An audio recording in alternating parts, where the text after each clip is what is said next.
Փաշինյանը հայտարարեց, որ ապրիլի 1-ից թոշակները կբարձրացվեն մինչև 10,000 դրամով։ Ինչ եք կարծում, դա ինչ որ կերպ կապ ունի գալիք ընտրությունների հետ։ 10,000 դրամ ավելացնում է, 100,000 մտնես խանութ պարկ ես մնում։ Դրա լավը որն է, ինչ հասկանանք։ Ռեալ բանկա չկա, ցավը տանեմ։ Լավ բան չկա քեսար ախպեր ջան։ Հարկը турք, ջրի փողը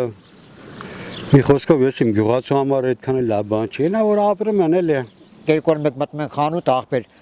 2 օր 3 օր մեկ պապիրոզը 50 դրամ թանգանում է, հա, այն մյուտելիքը 50 դրամ թանգանում է, այնի թանգանում է, դու ոնց կլինի բա։ Այդ 40,000, 50,000 ումն է պետք, ինչի՞ց է պետք։ Երեք չեմ այսօր մտել եմ մարոժնի մարե,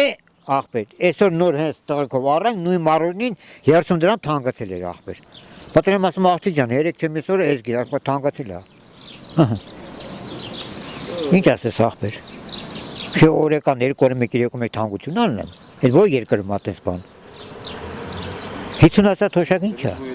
Բամբեյ։ Հələ ես մտածում, եթե հանգարց Նիկոլը անցավ, մեր թոշակները կտրելու ախպեր։